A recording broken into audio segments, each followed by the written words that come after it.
महाराष्ट्रात पहिलीपासून हिंदी भाषेची सक्ती केल्यामुळे राज ठाकरेंनी सरकारला इशारा दिला. आम्ही हिंदू आहोत, हिंदी नाही. हिंदी ही राष्ट्रभाषा नाही.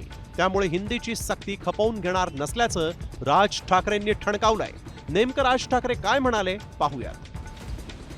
केंद्र सरकारचं सध्या जे सर्वत्र हिंदीकरण करण्याचे प्रयत्न सुरू आहेत ते राज्यात आम्ही यशस्वी होऊ देणार नाही. हिंदी ही काही राष्ट्रभाषा नाही. ती देशातील इतर भाषांसारखी एक राज्यभाषा आहे. ती महाराष्ट्रात का म्हणून पहिलीपासून शिकायची. आम्ही हिंदू आहोत पण हिंदी नाही. महाराष्ट्रात पहिलीपासून हिंदी भाषा शिकण्याची सक्ती इथं खपवून घेतली जाणार नाही. शालेय अभ्यासक्रमातील हिंदीची पुस्तकं दुकानांमध्ये विकू दिली जाणार नाहीत आणि शाळांना देखील ती पुस्तकं विद्यार्थ्यांना वाटू दिली जाणार नाहीत. याची नोंद शाळा प्रशासनानं घ्यावी. प्रत्येक राज्यात फक्त त्यांच्या राज्यभाषेचाच मान राखला गेला पाहिजे.